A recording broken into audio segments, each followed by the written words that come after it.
Louder? More talking? Okay. Test, test, test. Can this stream hear me? Yeah, technical. Good. Stefan? No response yet. No response, okay. Then that was the chance? Good. Let's get started. We have some. Let's wait a moment.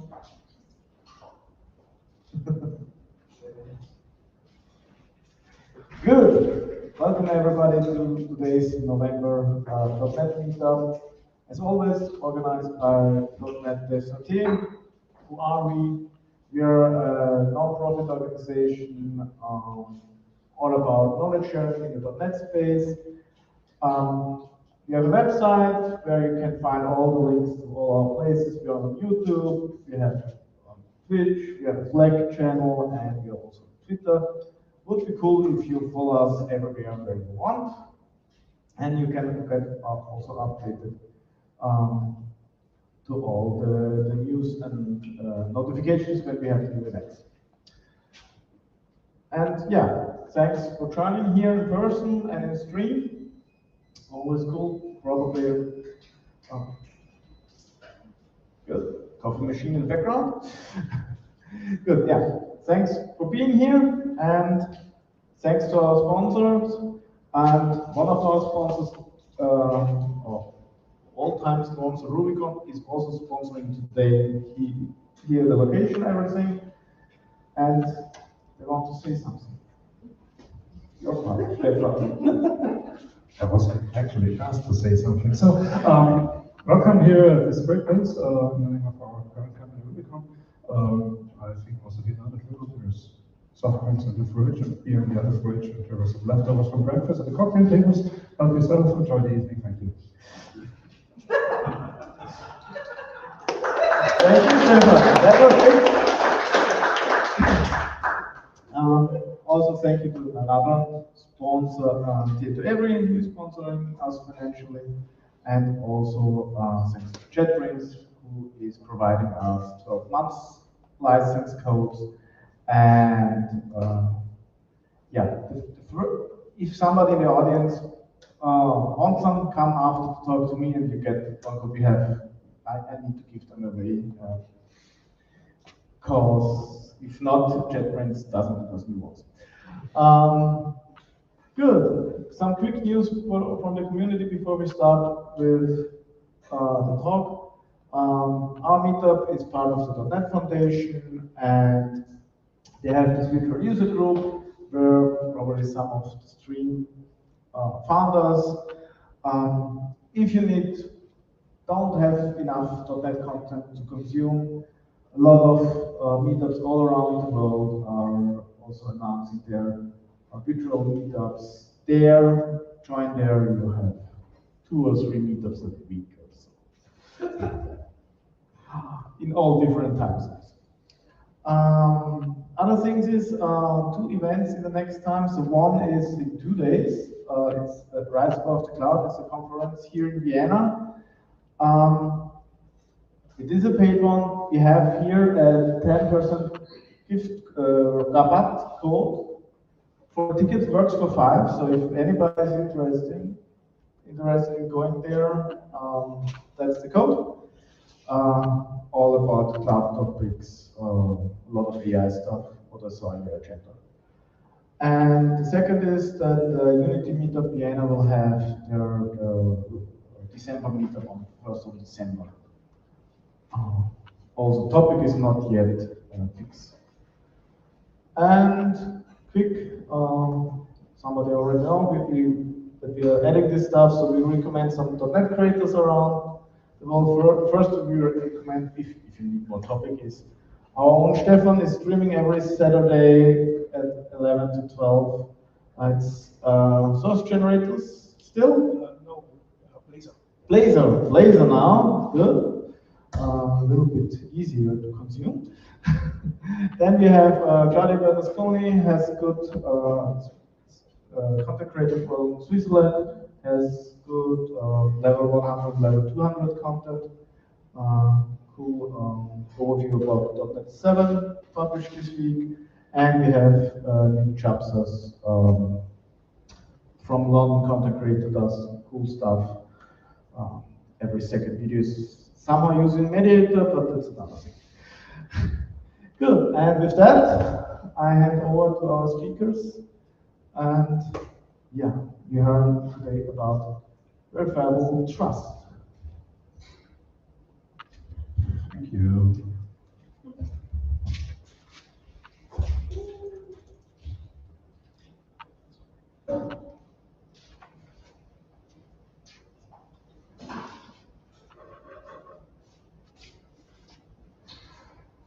Okay, so I'm going to give a talk today that I gave last month in Karlsruhe at the DevSec conference. It was held by Heisman DevSec as in developer security.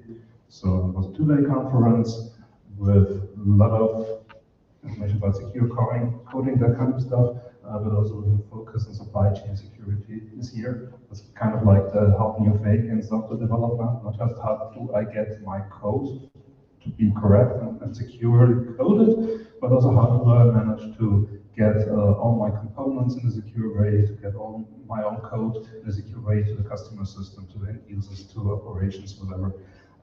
Because this is actually where some of the biggest security ups happened in the last 2 years. You might remember the SolarWinds incident that made a lot of headlines.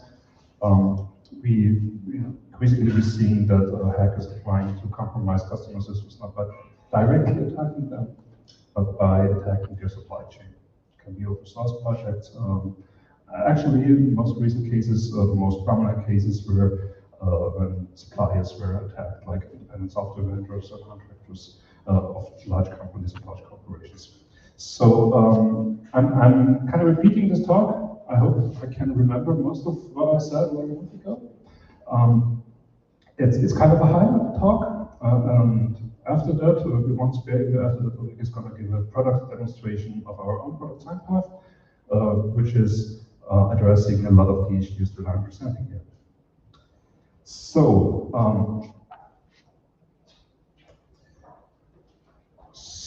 since I'm kind of out of context here, maybe let me start with what's a supply chain. Supply chain, of course, is as in any other industry, you have suppliers. You kind of process a product and then you pass it on to a customer or to another added value organization or team. So supply chain is quite complex thing in software. You're probably all using package managers. So this is a .NET conference or probably NuGet. You consume packages. Usually the packages that you consume will be consuming other packages, and maybe you have several other dependencies in your return, like commercial components, like salary stuff, or that kind of thing that you don't pull from NuGet, that you purchase from the vendor directly, or maybe you have an internal supply chain where you're consuming software from other teams in your company, from suppliers that are working for your company. And maybe you're part of somebody else's supply chain, maybe you deliver components to other people who use these components to deliver software to end users. And it's kind of complicated and complex, and as complex as hard it is to get it right and to harden it against attacks. So the goal is to make your supply chain secure. Make sure that nobody gets into the supply chain, nobody has a chance to inject harmful code, like a virus or a backdoor or whatever. So the question I want to start with is, what can you consider a supply chain to be secure? The answer is easy. So deliverables have to be verified, of verified origin, and they have to show certain security properties. And the problem here is that none of these criteria is really well defined. So what do you mean by certain deliverables? It can be any kind of software, of course, but sometimes you have to kind of look the other way, right? If you have a dependency on an open source project, for instance, and that open source project has like 10,000 other references, it's not that bad usually with NuGet, but if you're using NPM, for instance, that's kind of the usual thing. You pull one component and you get a shitload of other stuff that just goes with it, and cannot really do anything about that, right? You cannot review every single dependency, you cannot check out the project's procedures and code of conduct or whatever. You cannot control their builds, nothing like that. So you have to kind of pick your battles and make kind of an educated decision about what kind of supply chain can you actually control. For some parts, you might just want to use an automated tool like a dependency checker, like something like Sneak or Sonatype to just warn you if there is an obvious problem. And other than that, you would just have to live with that. So it's not really a well-defined thing, but yeah, certain deliverables have to be secure in the country. And we have to know what the origin is. Who am I getting this piece of software from? Is it actually the person or the team or the group or the company that I expect to come from, or is it somebody else, or has somebody modified it along the way, between production and downloading? Has there been some kind of injection or modification, or maybe it's something entirely different and not what I'm expecting at all? This kind of verification depends a great deal on the platform that you're using. So there is not one way to get it right, but at least in the Windows, this is kind of a spoiler for what comes next. At least in the Windows world, it's kind of straightforward. We have a lot of code signing mechanisms there. It's not so easy when you're looking at the Linux part of .NET, where most of the code signing stuff that Microsoft provides hasn't been implemented yet. And last point is you have to show certain security properties. So what does that mean? Well, you're supposed to have a secure development lifecycle these days, right? It's a big word to use. It can mean anything from we actually know what we're doing and we're considering security when we're making decisions, up to a totally formalized process where every step of the way you have to tick 10 check boxes and make sure that you have considered any number of testing and design and hardening concerns. You have to test it. You have to make sure that the kill chain is secure. This is going to be a large part of my talk today. How can you make sure that after you have finished coding the source code, that the actual binaries are actually to the source code, and that nothing happens in your build chain? You have to check for vulnerabilities and dependencies, like is there an open CVE that you should know about and update some component, or maybe stop using some component because it's not considered secure in your scenario anymore. And the last interesting challenge is how do you provide evidence for that? How can anybody know that you have actually done it? Because increasingly customers will want to know. I'm talking end users, I'm talking enterprise customers, really easy with long Excel sheets where you have to fill in all kinds of stuff of security questions. But eventually, at some point, we will probably want to have some digital evidence of what we're doing here.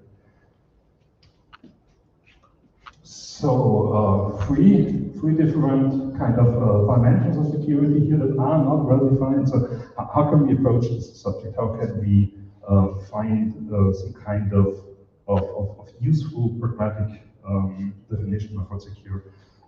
So let's talk about what can be considered secure enough. Where can I stop? I mean, there's always a possibility to do more and to invest even more in security. And you probably know the law of diminishing returns. At some point, you can just add effort at the cost and everything. Doesn't really get much more secure anymore. So you will probably have some kind of money for the value approach to that. But here's a warning: if you go at it with a usual Pareto principle approach, a low-hanging fruit approach, that's often not enough. You cannot just say, oh, there's a big security problem in our software, know about that, or there are some measures that we could take that would pretty well fit in our process, and our tooling already supports it. So let's just do that, and that's like 80% that I can easily do, and then I can hope for the best, and that will probably be enough. Probably won't. You really have to, for security, you really have to change the approach. You cannot just go for the biggest bang for the smallest buck. You really have to make sure that you understand your entire attack surface. But of course, you will want to exploit the tools that you have, right? And if you don't already have them, you will want to go for the tools that are available, especially if they're like open source tools or maybe already the portfolio that your organization uses and you can just get into your development process.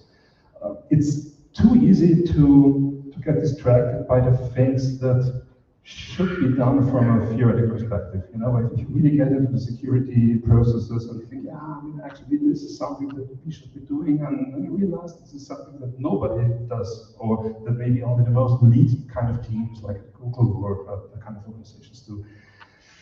So at some point you will probably have to make some compromises, but generally speaking, you shouldn't just go for the low-hanging fruit because this is just too easy to circumvent for attackers. So what can you do with what's left? Well, of course, there's risk management. Risk management is a boring discipline. You know, it's very paper-driven and everything, but at some point you have to just face the remaining risk that you have, and just think about how to deal with them. It can be mitigation, like you know that you have a security problem in your software or in your build chain or wherever, and you just have to consider what other measures can I take. If I cannot address it directly, maybe there's something else that I can do to make sure that even if this problem gets exploited, it will not result in disaster. Yeah, sometimes you just have to accept things as they are and hope for the entire industry to get better at that kind of thing. But yeah, even if you accept something, you should have a list of things that you're accepting right now and try to improve that. So I was talking about residual risk. What's the kind of risk that you can accept, at least for the time being? To answer that question, you have to think about how supply chains get attacked. If somebody attacks a supply chain, there can be two reasons for that. If somebody attacks a company like SolarWinds, for instance, one of the reasons could be that they have a lot of customers. So you attack one target, in that case the software vendor, you attack one target and you get into thousands of customers if you do it right. SolarWinds' case was especially spectacular. The hackers basically didn't even have time to go into all of the targets where they had attacked them because there were just too many. But there are, you know, less catastrophic events, and still it's a good motivation for a hacker to go at somebody where they can have a multiplication effect. But that's not the only thing. The other reason to go at the supply chain can be that the final target's environment is too hard. You know, if you go at a large corporation, that they often invest like millions, tens of millions, sometimes hundreds of millions of years into IT security. So even if you're a nation state actor like the Russians, the Chinese, whatever, it's not easy to get into these targets. Right? They have all kinds of firewalls, they control every incoming traffic, they have the CM systems that will trigger on all kinds of anomalies. They're really hard to crack sometimes. And it's really hard to get into somebody's production system if it's well protected. But they're using software from development teams. We're all developers. We know how security aware we are in our processes, right? There's stuff that we have to try out, things that we have to install on our machine, stuff that we have to download from the internet to get things working.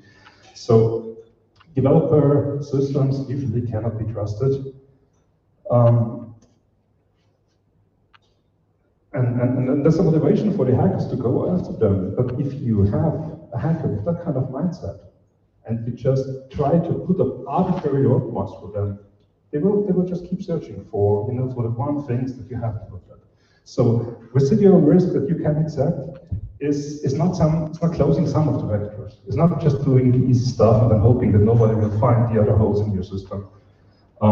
If you have an open attack vector, it's not residual risk. If somebody's going after you, they will find that vector. So what I'm really talking about when I'm talking about residual risk is defense in depth. Usually you will want to make sure that everything that you want to protect is protected through several layers of security. So that if one layer is overcome, you will automatically have access to the eventually protected system. And this is where we can usually accept compromises. Yeah? Okay, so maybe there is in some point my software chain in my application, maybe there is some component that is not properly protected because for some reason that I cannot immediately resolve. But that still doesn't mean that a hacker can just attack an open public port and go into the system. Well, maybe that's acceptable. Okay, if you have like a well-known open vulnerability on an open internet-facing port, even if 99.9% of everything else is secure and locked down, it's unacceptable, somebody will find it. So you have to look at it from a zero trust perspective. This is not something that we usually do in software development. I mean, sometimes we do it when we're designing our products, when we're writing our code, but not when we're looking at our own development environments. So it's like we're kind of responsible for our source code, and there will be a build system, and there will be some kind of dependency management and some packaging, and then we'll just hand it over to operations or deliver it to our customers. And we're not really considering the possibility that somebody could already be in our network, in a development network, on a developer machine, on a developer account, something like that. This is something that we usually do not take steps to prevent or detect. And this is something that we have to change in our behavior because it does happen. And eventually, the last guy to fix your host will be the one who gets attacked. So nobody wants to be the last one. So there's zero trust. We know that from production environments. The assumption is always to assume that somebody is already in your network. You don't rely on the edge protection of the network, or firewalls that protect your network from the internet. But you have to assume that somebody already managed to cross that barrier, because there are so many ways to security. Right? And then you just have to make sure that even if somebody manages to get, for instance, get a normal user account in your network, then they will not be able to get to your production system. Even if they get into your production network, they will not be able to do some kind of lateral movement where they can move from one server to the next, because every service will basically have to distrust everything else in the network. And you have to come up with all kinds of authentication between components and network actors. And this is something that we will have to, eventually we'll have to consider that for development systems too. So we shouldn't ever be trusting any single individual developer. I mean, developers can be disgruntled and maybe, maybe they get a raise, or maybe they have some hard feelings for the manager or something, so that there's one, or maybe they have gambling debt or whatever. So maybe you shouldn't trust every developer, because if you have a large enough number of developers, there might be somebody who doesn't want to do only good things. But even if that's not the case, you don't have to just trust a person. You cannot just trust a person. You have to trust their systems, their accounts, their workstations, their development setup, all kinds of stuff. And these things can get compromised, even if the person doesn't want it, if they are not aware of that. You have to take into account the possibility that the developer workstation has been affected with something. And now you have to find a way to isolate both your source code and the way that you build your source code from that possibility. So obviously, one thing that you have to do is you have to get your infrastructure secure. You cannot just have a Git server, for instance, just standing around somewhere in the development network, and like every other developer has admin privileges for the Git server. It just doesn't work. That kind of infrastructure, if you're using it on premises, if you're kind of rolling your own, it really has to be deployed in a secure way, like following all the best practices for network configuration, for network security, but also following the specific security guidance of the product, of the vendor, that kind of stuff. If you don't do that, these systems will be the first point of attack if somebody gets into your network. I mean, as a hacker, if you have access to the Git repository, there's no stopping them. If they have access to build agents, there's no stopping them. They can do whatever they want, and they will take you forever to detect it.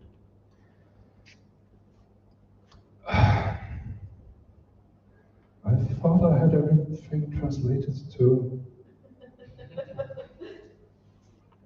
Just don't look at the screen if you don't speak German. So when is software trusted? So I'm making a little shift of perspective here. From what can be done or what should be done to what is actually being done. When do we trust software? We all remember this, you should take the original media out of the sleeve and hold it against the light and check the hologram, right? And in many cases, we're still kind of doing that, only in a digital way now. So we don't have holograms in our disk, but we have digital signatures on our software, at least in some cases on some platforms. So mileage differs here, but that's basically the tool that we have, digital signatures. If we have a digital signature on the package, we think we can trust it, right? If it's signed by Microsoft, well, yeah, hooray, let's use it. You know, it's signed by Microsoft, so that's can we do, but check this. And there's lots of infrastructure for that kind of signing. It's called code signing. And yeah, just to get a misunderstanding out of the way, we're talking about code signing. We're always talking about signing the deliverables, not the source code. There's also stuff like signing commits in GitHub, that kind of stuff. That's not really what we mean when we talk about code signing. Code signing is about signing executables, signing installers, signing packages, signing that kind of stuff. Before it's delivered to a downstream project or to a customer or operating system. So maybe that's the point where we say we trust it, right? We download it if Internet Explorer, and Internet Explorer doesn't give us a bad warning, well, maybe we should trust it. It doesn't have to be Internet Explorer, it's basically the same thing. If you get a warning that the thing hasn't been signed, or Windows says that doesn't add up, that kind of thing, well, you probably can't trust it, right? Maybe that's not enough. Maybe I'm more thinking in terms of policies, right? So I'm, let's say, I'm an enterprise customer, then I'm not inclined to install everything on my users' PCs just because somebody has put a digital signature on it. Good idea, because everybody can put a digital signature on something if the criteria is just a digital signature. So maybe there are policies. Maybe I have some criteria that, you know, boxes have to be checked. And maybe there's a process, maybe there's a 200-page folder that says these are the hoops that you have to check through before you can release your software or get somebody else's software into our network. And, you know, who can actually do this and who has the time for that and who has the time to evaluate every new release. But yeah, in theory, it's something that you can and maybe should do. There's policy enforcement. So it's one thing to have a fat binder under the desk that says what you should do. It's a totally different game to have some kind of enforceable policies in your system. Like if you're talking about a Windows network, for instance, you can have code signing policies through tools app. I forgot, one is code integrity policies and the other is app. Somebody help me. The old one before code signing policies, where you can, as a network administrator, you can just say certain criteria like set of certificates have to be present, and the software has to be signed, and otherwise it will not get executed, for instance. But there are other tools, like there are deployment tools, there are packaging tools, and you know, the story varies greatly. Some of these policies have some kind of enforcement mechanisms. Some tools have no mechanism at all. It's really not a unified landscape here. Yeah, manually enforcing policy is a good idea. That's it's really hard to do. So at the end, you probably have to automate it. So what do our platforms offer us? For Windows, it's pretty easy. If it's from Microsoft, we'll probably trust it because it comes from Microsoft distribution mechanism. Otherwise, it will just have to be signed. One great exception here is that if you get something, if you download open source software from the internet, it's usually an unsigned binary. nothing you can do about that. There are some exceptions, but even, I mean, of course, the Chrome browser is signed by Google, yeah, that's not a problem. But for instance, if you're consuming third-party libraries, if you're consuming open source libraries, even players like Apache Foundation don't sign everything that they do. So you basically get a binary here and just hope that you got the right one. That's not a good place to be. But if you're looking at the commercial side of the Windows world, well, mostly everything gets signed, right? Then, of course, you have all the stores. You have the App Store, the Play Store, Microsoft Store, where you have a central distribution mechanism. Okay, so that's kind of better, and in some cases, you even get vendor signatures.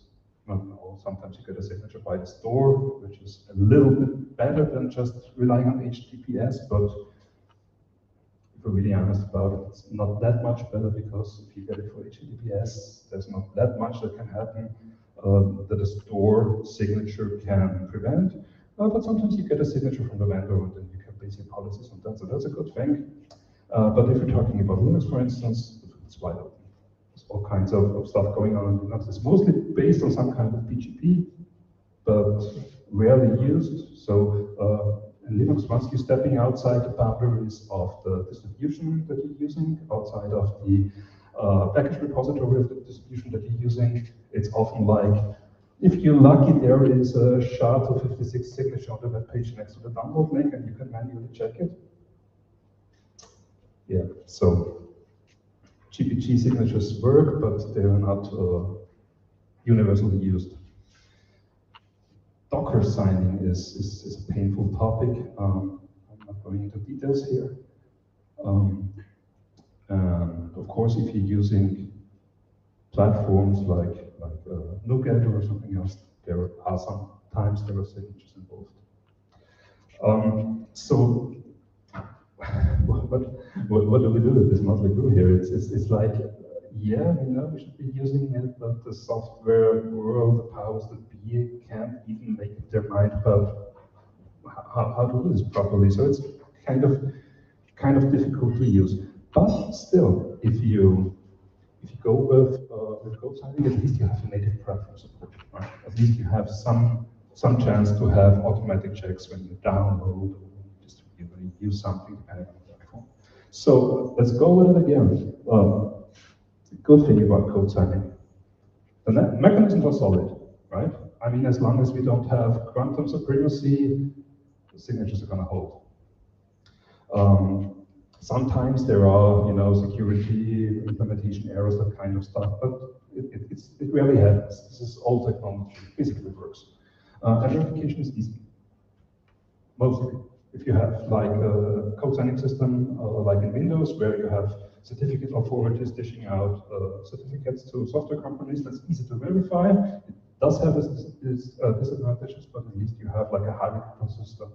You have the root certificates that Windows trusts, and you have the certificate authorities that give out certificates to software companies, that kind of stuff, and you have a trust path that you can verify without thinking about it. Standard tooling will just work, and you can just pick if you just want to trust any signature that has been issued by a certificate authority, or if you just want to trust specific ones, but at least then you know that the vendor name has actually been verified in some kind of way. Somebody would have, I don't know, present the license in an ID document, something like that. You can have automatic verification, so like in the case of Windows, in the case of many package repositories, in the case of Docker, for instance. Once you have a signature on the thing, the platform will just use the signature, and if it's not signed, depending on your policy settings, if it's not signed, it will just reject it, so that's a good thing. Policy options, that's not so universally implemented, so sometimes you just have to give the system the keys that you trust. Sometimes you can, like I just mentioned, go a level higher and just say, this is the name of the software publisher that I trust, depending on the system. Sometimes you can go even a bit farther, but generally it's a mixed bag, and the options that you have are really, really very different. But this is the good side of code signing. With all the buts in there, that's a good side of code signing. This is the stuff that works. If you understand the trust hierarchy, it's easy to enforce on the user side. I'm not saying it's easy to apply a signature, but if you get signed software, it's easy to understand and enforce the signing here. Now we come to the bad things with code signing. Well, one is that we don't always have a well-defined trust model. So especially in open source, in the open source world, it's all about technology, and nobody really thinks about how to convey the fact that we maybe want to trust one publisher more than the other. It's not universally true, but mostly it is. So in the Windows world, in the Apple world, in the Google world, you have like the certificate authorities that you can probably trust. In the Linux world, it's chaos, and everybody has to get their keys from some sources and make their own decisions on who to trust. And there are other systems like trust on first use with Docker, which kind of works, but it's so uneven, and so the variations are great that it's really hard to keep track here. The same is true about the standards coming out here. So file formats, for instance, differ greatly, and for every platform you have to understand a different set of file format and tooling combinations to apply a signature, to verify a signature, and that's just on top of the different trust models that you have to understand. And yeah, generally, even if you get the information of who provided the software, what's the origin, what's the software publisher, if it's a big name, maybe you just want to trust it because you know the name. If it's from Google, if it's from Apache, it's from Microsoft, whatever, you will probably have a certain level of trust just because you know the name. But other than that, what do you know? If you get the software from the internet and it says, yeah, it has been signed by company XYZ, for all you know, that could be a hairdresser, and the certificate request has been made by his hacked friend, and the hairdresser doesn't even know about it. So there is very little implicit trust that comes with just the fact that something has been signed. And yeah, the implementation. It's really messy to get code signing going. You have to understand the platform-specific tools, and if you want to have some level of security, you will want to worry about your key storage. You probably want to have your key stored on physical devices. You have to get one thing going with the other. You have to make sure that your platform tools understand the devices. If you're building in the cloud, good luck with putting putting a USB dongle into your cloud build system to access your key. It doesn't really work. Then you start putting private keys into CI systems, secret variables, secret world. Yeah, this is really where it gets messy. So the actual practices that we see in everyday code signing, this is something better not talked about. We really shouldn't be at this place in 2022, but that's where we are. So, and there's one thing, especially ironic part here, if you're talking about supply or build chain security or build pipeline security, especially in the open source world, one idea is to have many people build the same system in the same source code. Okay, and if you have binary comparable builds, like if you take the same source code, you will get the exact same binary file. That's not always true. Sometimes you have to put some extra work into that, but that's the idea. You take the same source code, you get the same binary file. If you have 2 or 3 parties producing the same binary file from the source code, then you can make a decision to trust it, and maybe then you want to publish it. And the thing is that code signing interferes badly with this idea. So once you start putting signatures on things, you cannot have a binary reproduction of the signature. It's absolutely impossible. So you have to make sure that you do the comparison before you actually sign the thing, and that interferes with some requirements that we cannot easily ignore, like packages where you have signed components inside side packages. Okay, so this you get a level of interfering with the packages for code signing that kind of defies the original purpose. You cannot have repeatable builds for code signing, but it would be good to have repeatable builds to know when we should do code signing.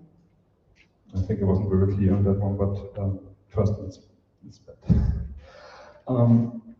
So, what can we actually take away from this? So, code signing is a problem in its own. It's supposed to be a security solution. It's supposed to make security better, but it comes with so many security problems that it's actually easy to shoot yourself in the foot. On one side, it's easy to verify if you do it right, depending, on the level of platform support that you get, but at least it's easy. And you can, in some kind of way, implement policy-based trust. Maybe you have to do some of that by full, or have to do your own automation or run some of your own scripts. But eventually, you can get to a binary chain where you can automatically enforce stuff. So with all the problems that code signing brings, it's not something we can ignore. It's something that we actually should be embracing and should be using.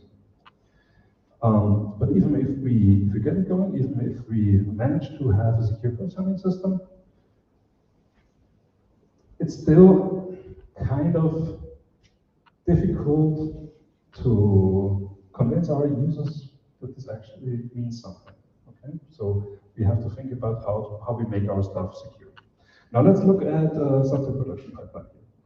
We're going from source code to build in the CI system. You're packaging stuff, you're releasing stuff, you're deploying, you're running. And let's look at every single part of that. There is a thing called SLSA. That's actually how it's pronounced. That's what we say, but it's pronounced SLSA.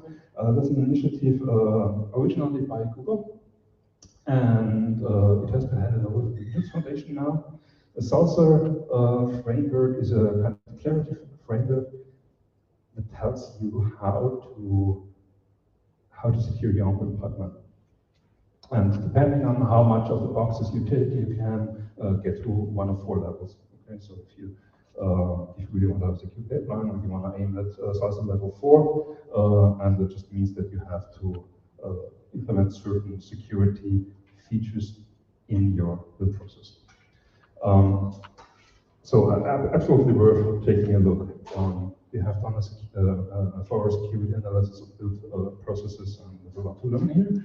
But the thing is, it's pretty hard to implement. So let's start with source code. And again, a change of perspective. We're looking at one system after the other now. What are the actual steps that we should be taking for specific parts of the pipeline? So for source code, the most important thing that we have to do is we have to ensure that we review everything. If we're not reviewing stuff, if we're accepting changes being pushed by a single developer and taken all the way to production, we're at the point where we have to trust every single developer, their workstation, their development environment, their user account, and their blog. So this is not a good place to be. We have to make sure that we at least have some kind of reliability. So if one user doesn't want it to make good, or their stuff gets compromised, somebody else will have to spot the problems. And of course, we cannot review everything that happens in the source code repository, because developers will just implementing their features and happily merging and trying out stuff and reverting it. So there's no use in reviewing that. But in the end, if you want to get something into production, at some point you will have to review it. And the other important thing I want to pass on here is that usually, if you do source code reviews, it should be issue-based. We have seen a lot of cases where, actually SolarWinds was one of them, although it wasn't even a source code-based attack, but the hackers made sure that every modifications they made to the code, even if somebody reverse engineers it, that they would look kind of sensible, right? So it's not too easy to hide a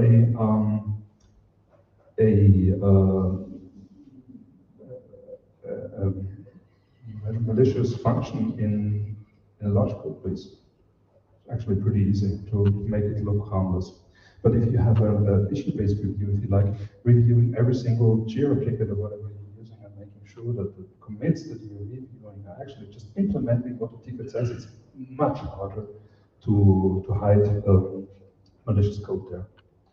So that's one thing. You have to make sure that whatever you do gets reviewed. For that, you should be using some kind of tool, probably, and some kind of convention enforcing. Signed commits are very popular, so maybe you say that if a senior developer or lead developer does a final merge to the source code repository, it needs to be, the commit needs to be signed. Maybe that's a convention that you have. Maybe using branch protection. Maybe using pull requests for everything that gets into the release branches. So you should standardize some kind of method here that can be enforced using the tools that you have. Yeah, branch protection. That's the easiest thing actually. That you just I think every Git repository product under the sun implements it. GitHub and what's it called? Bitbucket, thank you, and GitHub, you all have that. You just go into the configuration of your project and you say for certain branches, like for the main branch or for release branches, I want to have certain assurances and certain restrictions applied. And then you can be basically pretty sure that these branches are safe to build. At least that you don't have anything in the source code that would be harmful, or you would find it. You have to isolate your builds. So if you want to build agent, you just don't want to run your build script with admin privileges on a virtual machine that has previously executed some other build script from some other project, maybe from an unlimited branch with admin privileges. So that's kind of the worst thing. Ideally, you will use a system that starts with a fresh image for every single build. So you might want to, restore a virtual machine image, or many modern CI systems support some kind of container-based builds where the actual build process cannot mess with the environment, and every build is guaranteed to have a fresh environment. If you don't do this, your build process can be as secure as it wants. The thing that has happened before that will be able to break everything.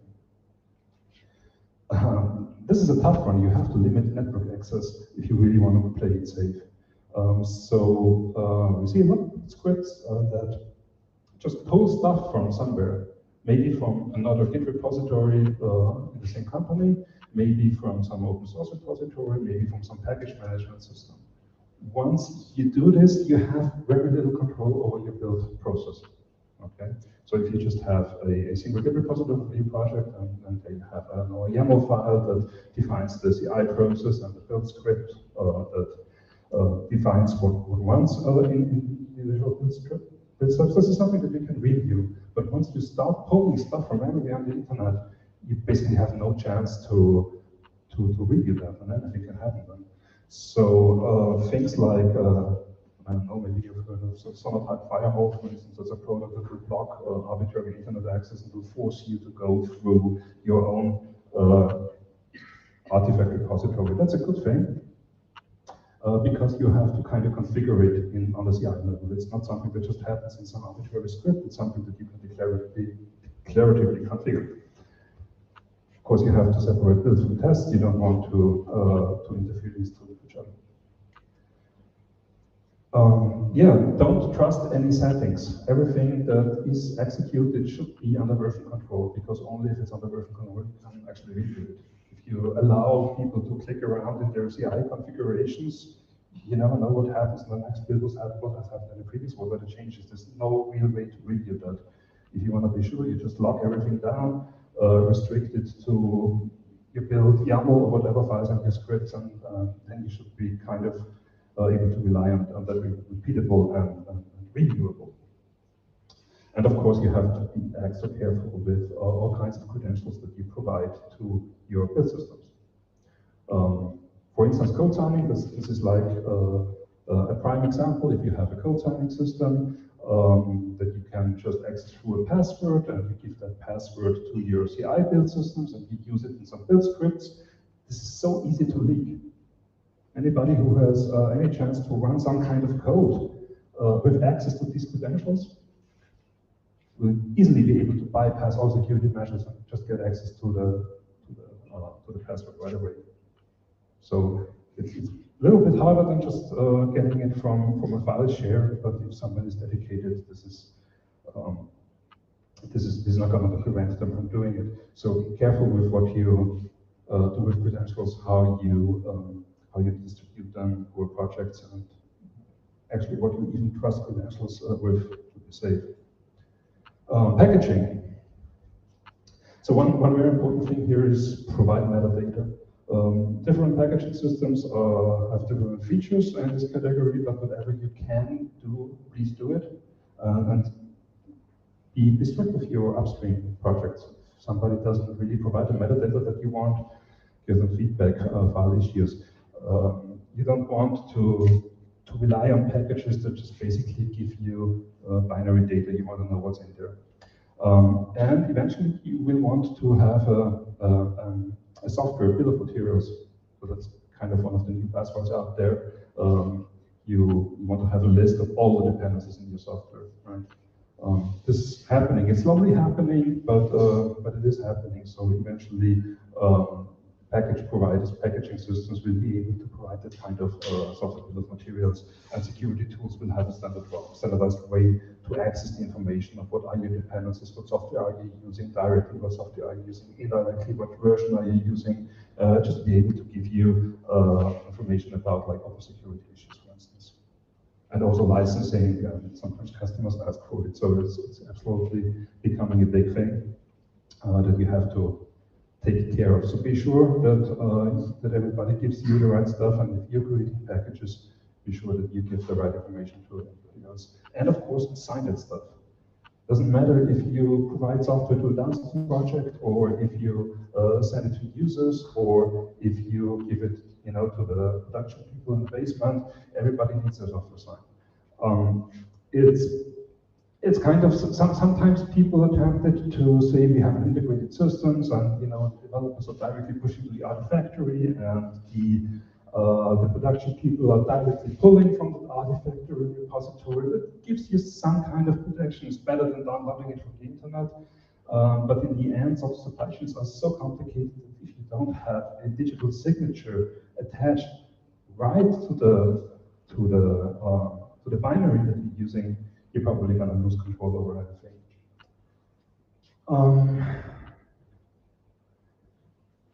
Look at the time. It's okay. So if you're releasing stuff, be sure that you know where that's. Actually, let me read that slide again. What was I going to try to say?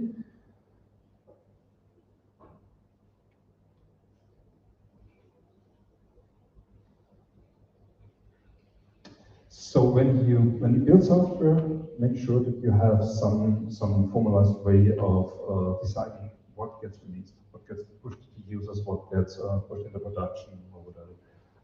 So again, this is not a decision that an individual developer should be able to make. Maybe you have an implicit way to do it.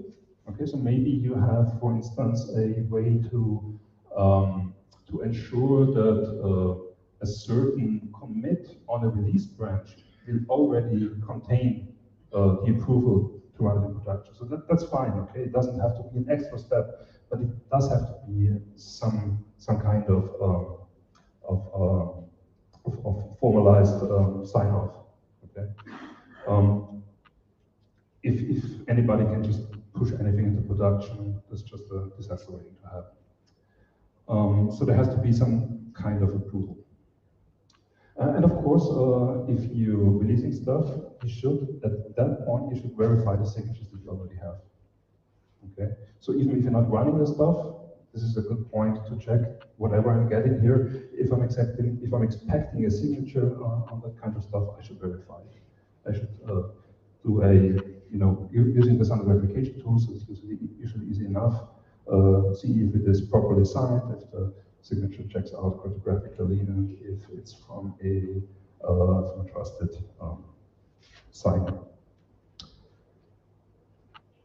So the next thing, when we're deploying, what do we have to consider when we're deploying stuff? Again, we should be verifying.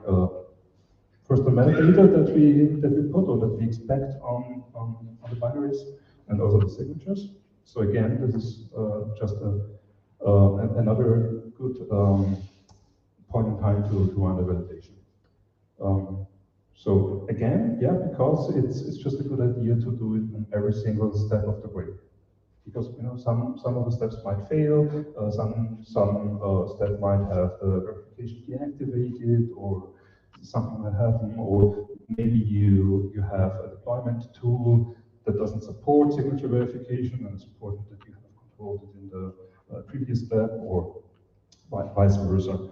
Just verify signatures whenever you can, and the more you do it, the safer you will be against all kinds of malicious modifications of your code. Manual approvals, yeah, that's a difficult question. Sometimes it makes a lot of sense to have a manual approval step for deployment. Sometimes it just gets in the way. I mean, if you're really doing like a continuous delivery, it's probably you have to create your checkpoints at some other place, but in other processes, it just makes sense to have some kind of approval. When you're approving something, the really difficult part is not to make a yes/no decision, but to know what you're basing the decision on. So again, if somebody makes a decision to deploy something to production, it's easy to say, well, yeah, I'm expecting a release today, so I should probably deploy it, but it's much harder to know that the thing that you're going to deploy is actually exactly what the development team was supposed to build, and not something that has been modified along the way. So again, you have to do all kinds of cryptographic checks, signatures checks that you can do, so just that you can be sure that you're basing your decision on trustworthy data. And the last step is the most difficult because it's not universally supported, but if you can, use runtime policies. Runtime policy just means that whenever an executable is started, whenever a process is started, whenever a container image is loaded, the signatures are automatically verified by the execution environment. Not every platform supports it, but if you can have it, you totally should do it.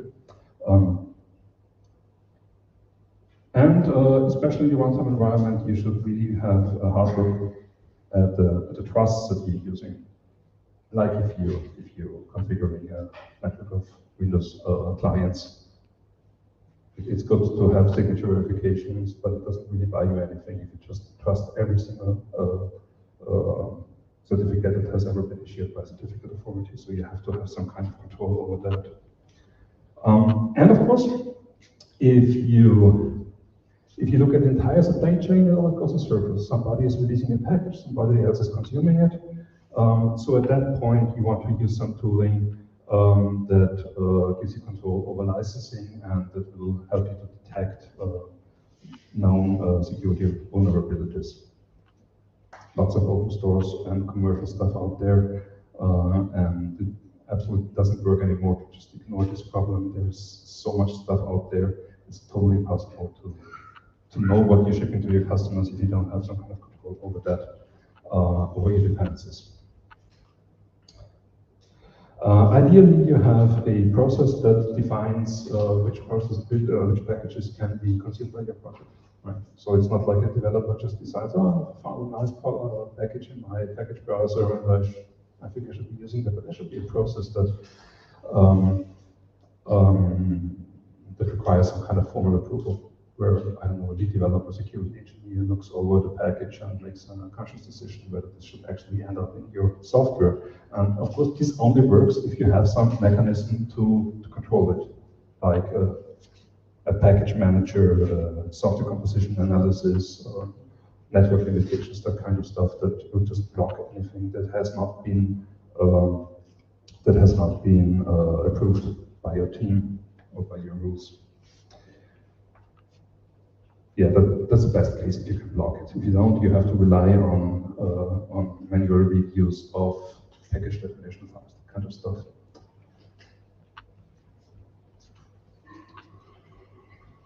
I'm gonna skip the SBOM part today. It's science fiction anyway. So yeah, that's kind of the end of the talk now. Call to action. Just be aware of the situation.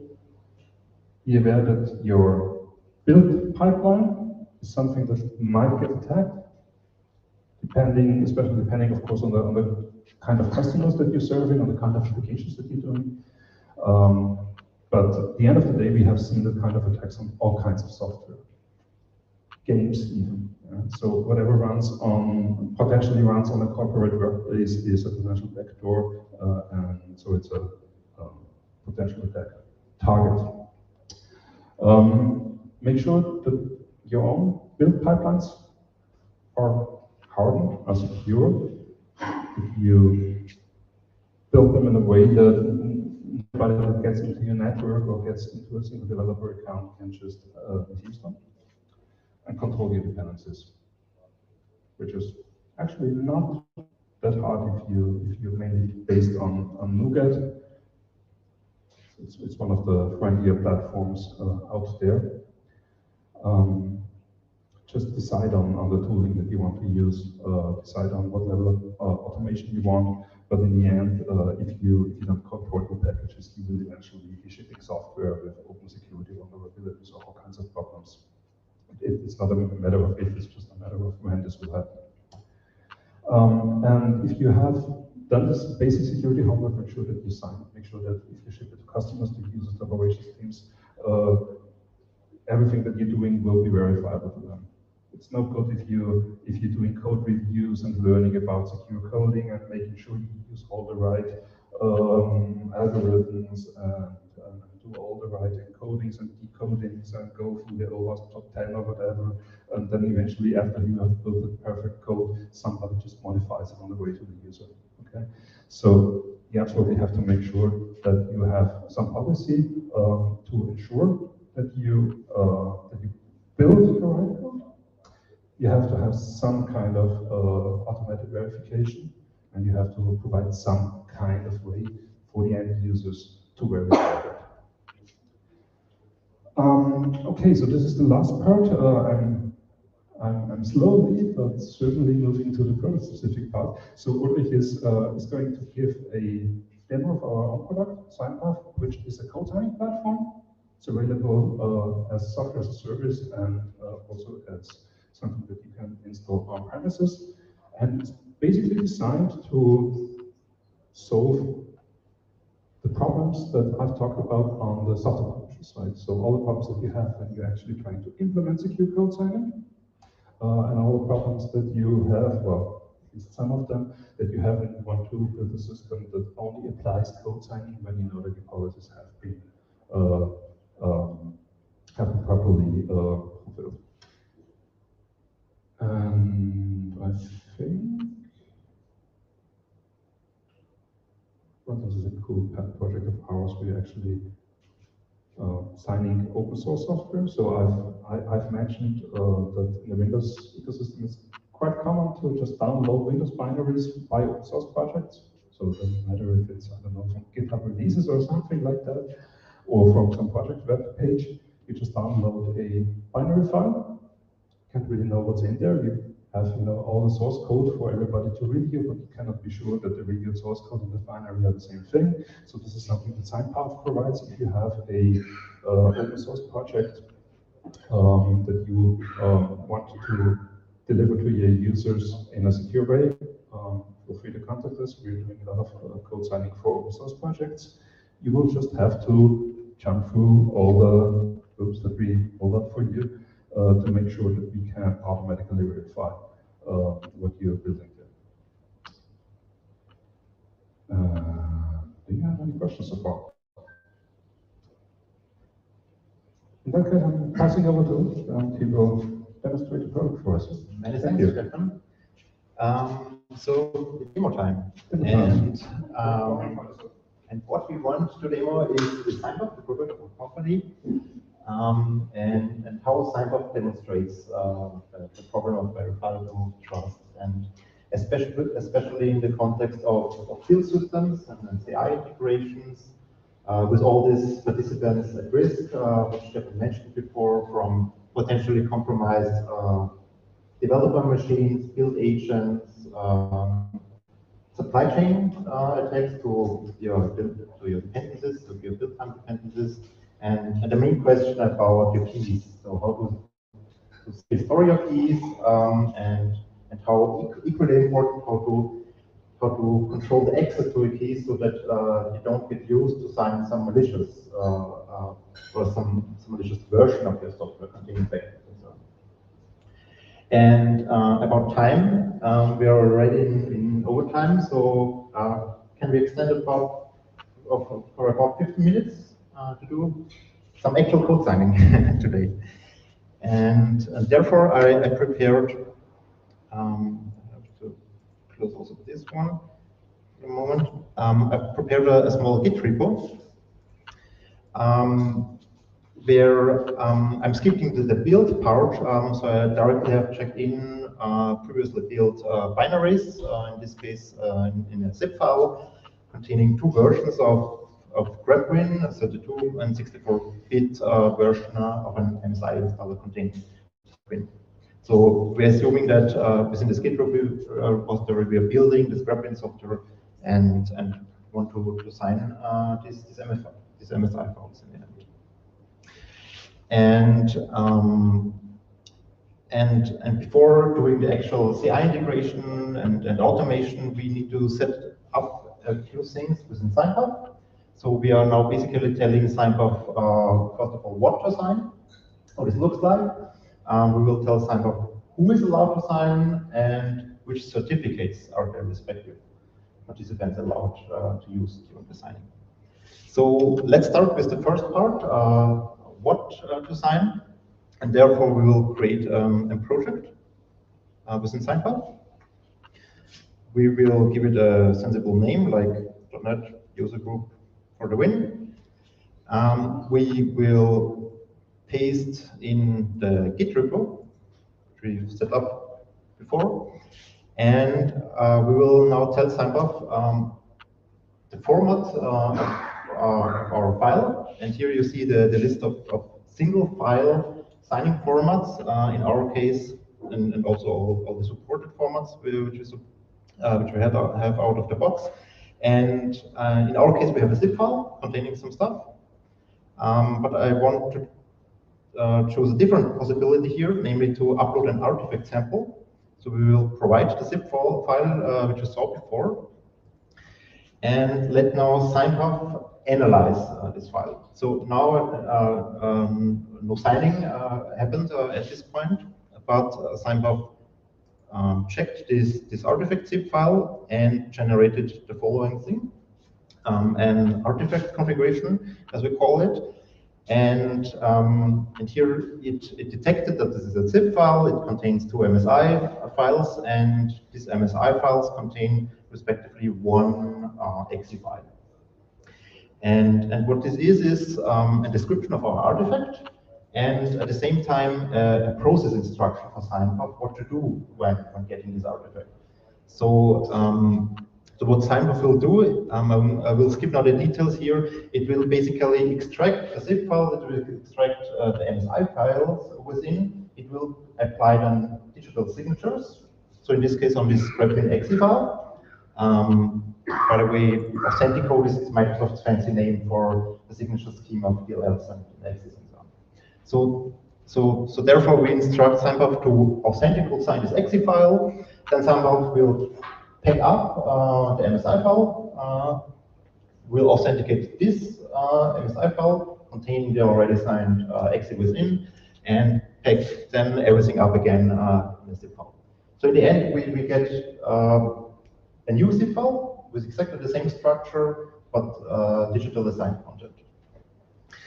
And in the .NET world, you will probably have assemblies next to your exe file, so you can then do a similar thing as here. These two MSI files, you can say, okay, all acme.star, I'm not just sketching this we want also to be digitally signed, but for example, not the system.star DLLs, so that you ensure that you only sign your own stuff and don't put the certificate onto third-party stuff, which is probably already signed for .NET Framework stuff and yeah, some other dependencies. So you also can freely modify this artifact configuration, and we will also do this, for example, for this here. Here the MSI file names contain a version number. This will probably vary between different builds, so we will change this here to a wildcard, so that this also works then for the version 2.9 afterwards. And yeah, and the general rule here for these artifact configurations is to make them as loose as necessary, to, for example, include this wildcards, but to make them as strict as possible, so that we only sign stuff we really want to sign. And now we have an artifact configuration, and go to the second step. We will tell Signbuffer who is allowed to sign, and therefore we will create a signing policy. First of all, for test signing, and we will assign a test certificate. So a test certificate here is normally a self-signed X509 certificate, or maybe from an internal PKI, but not a public trusted certificate. So the idea of this is to first of all test the signing itself, to test the CI integration, if everything works, if this packaging and repackaging stuff works, and maybe also for internal tests. So maybe you have a QA system where you can trust these internally created certificates, and then you can QA your software with this test signing certificates. But the important thing is that here we won't add publicly trusted certificates with the keys we want to protect. And the final part is now to allow who is able to sign this. And for example, here I'm already pre-populated, and for example, I can add also Stefan, because for the test signing we also trust Stefan to submit signing requests, and then we're done. So we can now do the first signing operation. So we will click here sign artifact. I will sign exactly the same zip file which I showed you before, and now the signing process on our backends start. So first of all, we will malware scan the zip file, and if the malware scanner says okay, then this packaging, repackaging, and signing in between operations start, and at the end we get a new zip file, and when we let's open it so that we can extract it. So if we are checking now this MSI file, then it has a digital signature with our test certificate, which I created before the demo. But Signbuffer also allows certificate management, where I created this before. And when we click here on details, then you see also this is a test signing test certificate, and this is not trusted. So if we would roll out this stuff, then probably warnings will pop up, and in this case Windows will say be careful, basically. And if we extract the MSI file, then we will also see this the digitally signed inner exe file with exactly the same certificate. Okay, so far so good. We did some signing, but we want to automate stuff. And therefore I provided a Jenkins instance, which I connected before to this Git repository, and I prepared a small Jenkins file, where here I'm taking the build stuff. We are publishing the zip file, so that the unsigned zip file, which you can download also then afterwards, and then I'm using here a plugin of ours. So we have multiple client libraries. One of them is a PowerShell module, and the other one is a Jenkins plugin, which offers now a step, submit signing request, where we enter a few configurations. For example, we select the signing policy, which we just created before. We select the project slug, where the project, which identifies the project which we created just before. So we'll copy over slug name here. We have to select, we are a SaaS system, so therefore we have to select my organization here by this ID. And we provide some credentials, some secret tokens, which are already populated to the Jenkins instance, and which represent an CI user. And the CI user is an own user principal, like my interactive user, which also can and also needs to be assigned, which also needs to be allowed to submit signing requests. And therefore, we re-enter the signing policy which we created before, and additionally also add the Jenkins CI user token, which I created before, and whose secret I copied over to Jenkins. And then there is also a second token, namely the trusted build system token, which you see here, which I also created upfront, and whose build system entity we are linking now to our project. So this is a second factor, and why this is important, I will come to this back later. So now we are ready to go to do this automation. So we commit my change of this project slug. We also save it. We push this to a Git repo. And we'll trigger a build.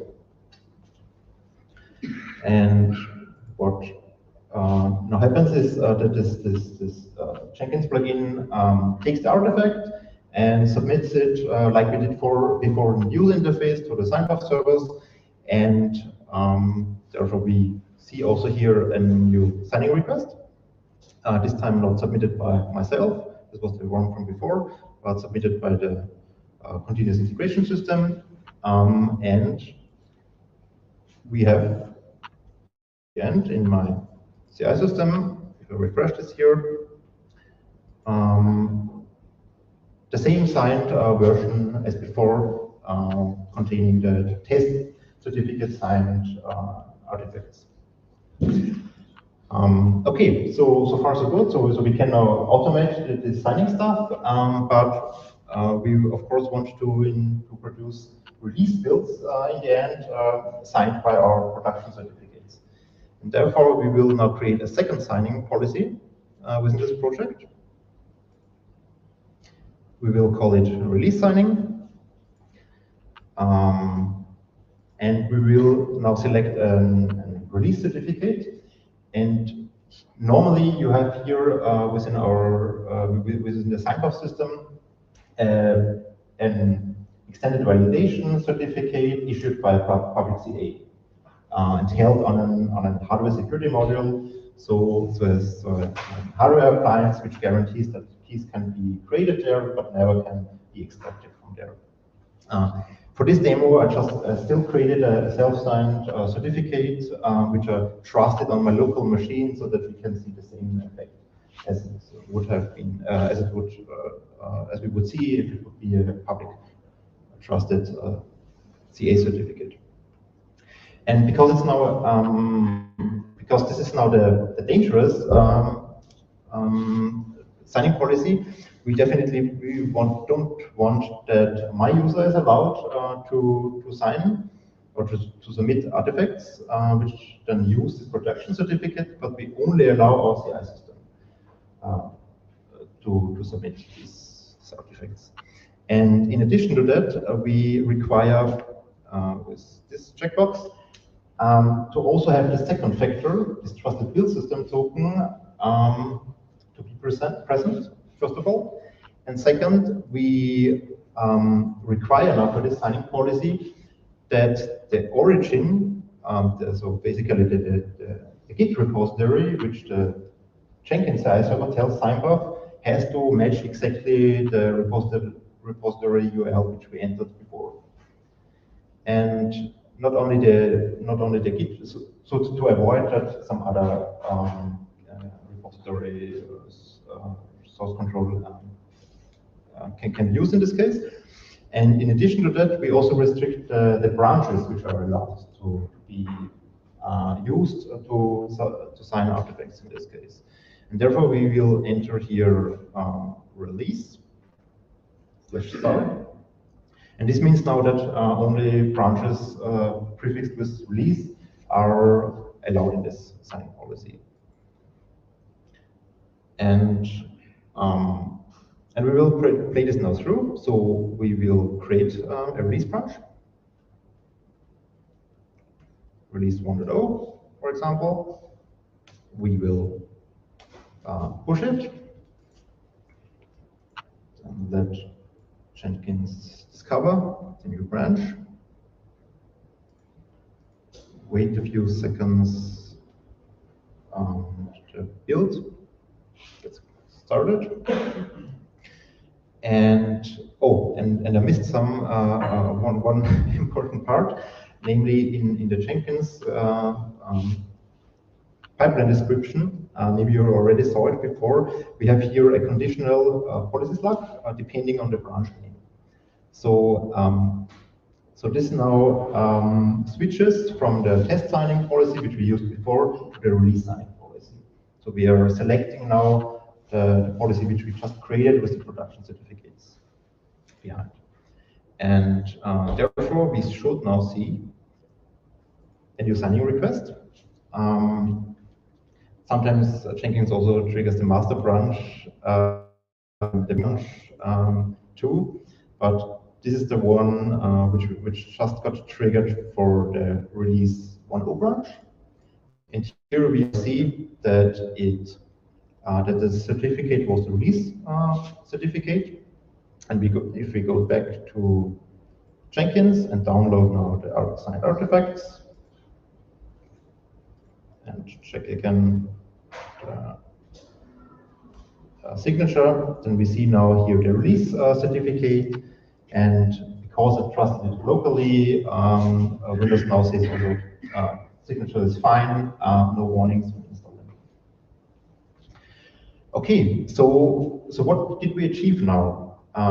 We have now built up a continuous integration, which system, which delivers us this metadata, where we see which version control was used, which branch was used, and which exact commit has been signed in the end.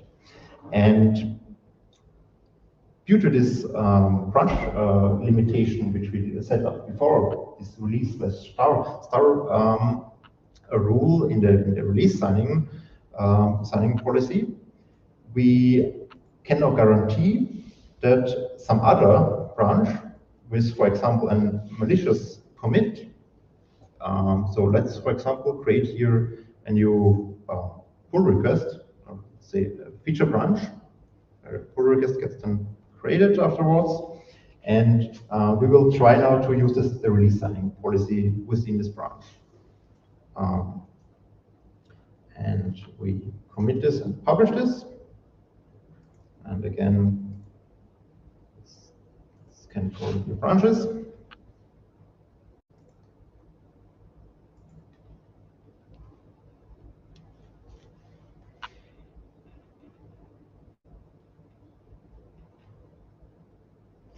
Then we will see now, hopefully, that this build breaks, and we see in the output that this build failed because Signbuff denied the signing request. And you also see here why, because the name feed is not in our rule which we created before. And And therefore, we have now a system which not only has traceability, so that we see when our production certificate was used, which exact commit from which branch was used, but it also denies to build stuff not contained in some release branch. And when you combine this now with branch protection, what Stefan mentioned before, so that you also ensure that on your, at least on your release branches, you require pull requests, you require 4 6 principles to review code. Then you have now a system where only reviewed code gets production signed. And and this is one of the basic promises SignPath can deliver. And from this point on, you can go further. You can, for example, also activate manual approval, where you have now on your hand during the approval process all the information, so that you can go back to the code and can potentially do a full code review. Probably won't gonna happen, but you could do it, or at least, for example, review the build pipeline, review the dependencies and so on. And another topic would be about build agents. So as we talked before, it's probably not possible to harden all the build agents because you need developer access to do troubleshooting and so on. So you need to have root access to the build agents, but you can separate them. So, for example, you could also use the same switch to use a different hardened agent pool, and so that for your normal builds only signed by test certificates are on the standard pools where developers have access. But your release builds only have the network segregated throwaway VM build agents, where you ensure then that one build cannot leak to the other ones, and you can do whatever you want. You can do then restrict internet access or pass everything through the proxy server and so on and so forth. But the basic thing is that SignPath gives you the tool to, if you do all these measures, then you can still trust your build chain, so that only verified code gets production certificates at the end. And yeah, that's basically the demo. I think the 50 minutes did not help. Yeah, therefore I will hand over directly to Andreas. First, any questions for the demo part?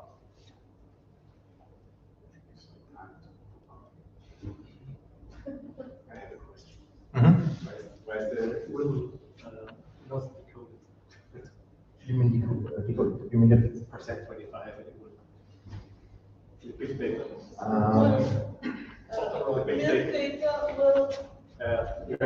Yeah, okay. That's Jenkins. This is actually the UL of Jenkins. But using the same. Also, when navigating here, I also discovered this, but also when here navigating it, it also contains this slash with the UL information. That is strange because it's a build system and it's normally expected to include slashes in branch names, but you probably know why, because it names the build job, and therefore it has to be within one slug within the UL scheme. So UL parsing probably would break. Yeah, probably. Exactly. This is, by the way, also another feature, that you have this link here, and you can directly navigate to the build, and then you can here check within your CI system the related changes, who did the changes, and so on. Good. Questions on screen, Stefan? No? Good. With that, thank you. I will show slides again. This one. Yeah. Perfect. So, you transfer. Good, yeah. Thank you, Stefan and Ulrich, for the talk and for the demo. Personally, I've tried to do some codes, I think 2 years ago. After a week, I stopped. This stuff, I think I would have done in 1 hour. Yeah. Good, yeah. Then also to you, thank you for joining here. Thank you for joining on stream. We hope to fix a little bit the audio during that. We are working on that. Yeah. Again, thanks to our sponsors, Rubicon, mega sponsor today, also with the location and now food and drinks, and a regular sponsor of the meetup financially. Also, thank you to Every. I hope I spelled it correctly. And yeah, again, JetBrains for the 12 months license. Somebody wants one, please come to me. Yeah, quick question. If somebody or some company where you work want to host a meetup, please get in touch with us. We're always looking for locations to be there. We're always jumping around.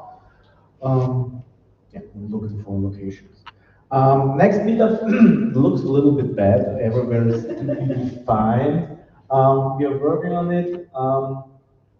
One change.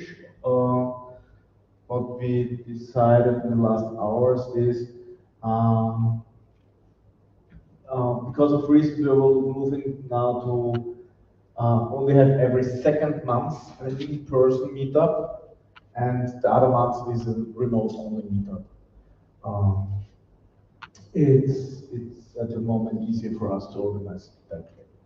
So, but that's not there yet. Let's see when we are starting. We already started with December with online. This is the next online only on-site. We're working on that. And yeah, please spread the word that these meetups are happening. We'll do this every month. Invite colleagues, friends. Yeah, spread around that we're doing that stuff. And yeah, quick link to our website, where all the other links to the other places are at the footer down. And we always want to improve the meetups, so it would be cool if you give us feedback. Big QR code here, link in the chat. So should be 2-3 minutes. Please fill it out that we can improve our meetups. Yeah, and with that, again, thank you all for joining. Also on the stream, we are now going to eat and drink something here. Enjoy the rest of your day on stream, and see you next month. Bye.